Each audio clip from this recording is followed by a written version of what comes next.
there's a memory that you've had in your mind, and an emotional response has been associated with that. And at the same time, in your energy field, there's a blockage energetically, because what in things like acupuncture and EFT, for example, when we percuss and tap certain parts of the body, it releases the emotional charge and therefore helps to unblock the energy. So essentially speaking, when we have these fears, anything that causes us to not feel good, and that can be any type of habits or events that we've got, the reason why it doesn't feel good and we struggle is because there is an emotional energy attached to it. And unfortunately, a lot of us are carrying so many emotional wounds from our childhood that we're not even aware of it. Everyone's got the inner child, everyone's had some experiences when they were younger that's not been so good, and we've carried these beliefs over to us. We're just not always aware of them. So when we have blockages, it is literally a disruption in our energy system. We have experienced certain events and taken on the type of energy or retained the emotional distress within our subconscious mind, and therefore there's also blockages in our energetic field. So by using things like EFT, for example, when we tap on certain parts of the body, whilst saying an affirmation on what that fear or particular issue is, it helps to bring up that energy to your conscious mind for releasing.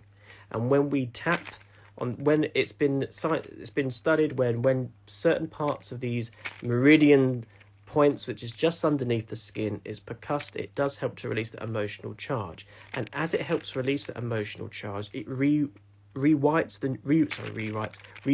your neural pathways in your brain. So it can, there's been people who have had complete freedom of fears and phobias to the point where they can't believe they even have those fears in the first place.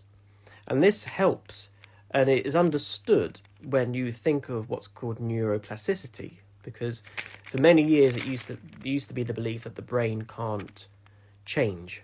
Once it's learned something, it can't fire new neurons and can't adapt and change. We now realize and know that it can, and that's called neuroplasticity, where the brain is constantly changing itself. So no matter what phobias or beliefs or traumas that you might be holding on to, it doesn't have to be forever. You have the capability of clearing. So energetic blockages is a coin term for essentially stuff that you are holding on to, and you can have been holding this stuff onto for all your life and not realized. And stuff needs to move on, we need to release it. So I wanted to sort of touch on what energy blockages and energy clearing sort of means from the understanding that I've gained from neurological perspective and energetic perspective, because it all parallels together really well, all mirrors each other, and it's good to have a balance and look on everything on all levels to see how we can help heal ourselves.